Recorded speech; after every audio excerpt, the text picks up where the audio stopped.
اللهم صل على محمد وعلى آل محمد وبارك وسلم. الصلاة والسلام عليك يا رسول الله وعلى آلك وأصحابك يا حبيب الله. بسط واجب الاحترام علماء کرام،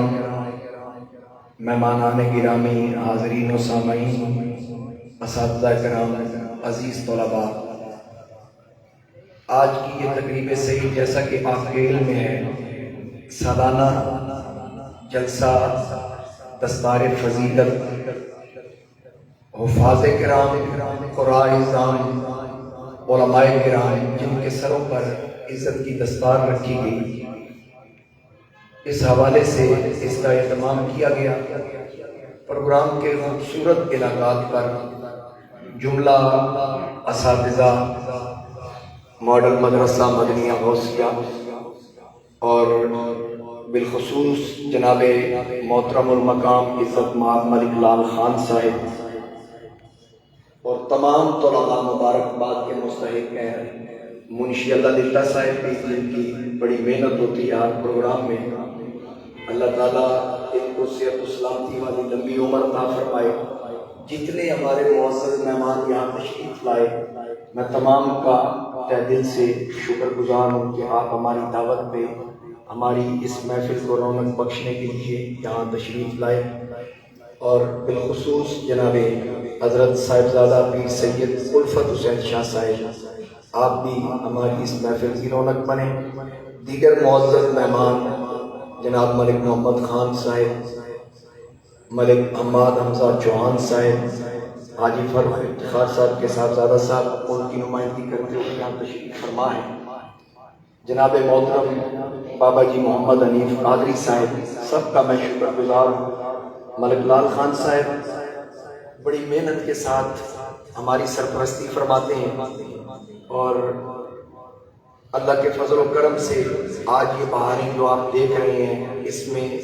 ہمارے ساتھ دعائیں شامل ہیں اور برکتیں شامل ہیں. جناب استاد العلماء یادگار اسلاف حضرت قبلہ مفتی محمد رشید توسوی صاحب، ان کا وجود مسعود ہمارے لیے باعث برکت ہے اور اللہ تعالیٰ کی بہت بڑی نعمت ہے. اللہ تعالیٰ کی بارگاہ میں دعا کروں گا کہ اللہ پاک حضرت قبلہ استاد محترم کا سایہ صحت و سلامتی کے ساتھ ہمارے سروں پہ تعدیر قائم فرمائے. جملہ حفاظ کرام کو بھی مبارکباد پیش کرتا ہوں. فرداً فرد میں نام نہیں لے سکتا، تعداد کثیر ہے اور ان کے والدین عزیز و قریبات تمام احباب مبارکباد کے مستحق ہیں جنہوں نے تجوید و قرات جناب قاری محمد اخلاق نقشبندی صاحب کے زیر سایہ 2 سالہ کورس مکمل کیا. ان کو بھی مبارکباد پیش کرتا ہوں. اور بالخصوص یہ جو علماء کرام ہیں سب کے نام تو مجھے نہیں پتا، بہرحال جناب عزیز مکرم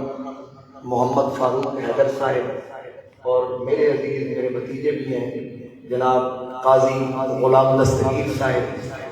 جناب حضرت مولانا محمد سبطین صاحب، حضرت مولانا قاری محمد اویس اللہ چشتی صاحب، جو خطابت کے جوہر دکھا رہے ہیں اور اللہ کے فضل و کرم سے خطابت میں ایک نام اور مقام رکھتے ہیں. ان کی بھی آج یہاں سے فراغت ہو رہی ہے. محمد حارث خضر ایاد صاحب اور محمد حسنین صاحب، اللہ تعالیٰ علم دین حاصل کرنے کے ساتھ ساتھ اس پہ عمل اور اس کو آگے منتقل کرنے کی توفیق عطا فرمائے. نبی پاک علیہ السلام نے ارشاد فرمایا کہ قیامت کا دن ہوگا تو جب اللہ اپنے بندوں کو جمع فرمائے گا تو جب علماء آئیں گے تو رب تعالیٰ فرمائے گا کہ میں نے تمہیں اس لیے علم عطا نہیں کیا تھا کہ میں تمہیں جہنم میں داخل کروں. ایک سائڈ پہ ہو جو سارے علماء کو، جس طرح بھی آپ ایک سائڈ میں ہیں، قیامت کے دن بھی علماء کو ایک سائڈ پہ کر دیا جائے گا اور آواز قدرت آئے گی کہ جاؤ تمہارے لیے جنت کا دروازہ کھل گیا، جنت میں داخل ہو. اور پھر ایک روایت میں آتا ہے کہ میرے آقا کریم علیہ السلام نے فرمایا جس نے علماء کی چند لمحے کے لیے معیت حاصل کی ہوگی، ان کی صحبت اختیار کی ہوگی، ان کی مجلس میں بیٹھا ہوگا چند لمحے کے لیے، علماء کی مجلس کی برکت سے، ان کی صحبت کی برکت سے اللہ رب العزت اس بیٹھنے والی کو بھی جنت میں داخل فرما دے گا۔ اور حفاظ کرام کا لیول تو آپ کو پتہ ہے۔ میں ایک حدیث میری نظر سے گزری کہ آقا کریم علیہ السلام نے فرمایا، علماء فرماتے ہیں کہ جو شخص قرآن کریم پڑھتے ہوئے، یہ ہوتے ہیں بعض بہت ذہن ہوتے ہیں جن کو سبق یاد نہیں ہوتا، منزل یاد نہیں ہوتی یا زبان اٹکتی ہے، اس کے لیے علماء فرماتے ہیں کہ جو جس کی زبان فصیح ہے اس کی نسبت جس کی زبان اٹکتی ہے یا جس کا کم ذہن ہے اس کو ڈبل اجر دیا ہے، کہ اس کے لیے مشکل تھا اس کے باوجود وہ پڑھتا رہا، اس کے لیے دگنا اجر ہے۔ استاد صاحب تشریف فرمائے، علماء تشریف فرمائے، تو اس لیے ہماری خوش قسمتی ہے، یہی علم ہے جو رشد و ہدایت کا سرچشمہ ہے، یہی علم ہے کہ سینے کے اندر جو خوف خدا پیدا کرنے کے لیے عظیم نسخہ ہے۔ اسی علم کی وجہ سے دنیا میں بھی عزت ہے، قبر میں بھی عزت ہے، حشر میں بھی عزت ہے۔ یاد رکھیے گا یہ علم دنیا کے لیے بھی بہتر ہے، آخرت کے لیے بھی بہتر ہے۔ کیا ہی اچھا ہو کہ آپ کے گھروں کے اندر آپ کو حلال حرام بتانے والا موجود ہو، اور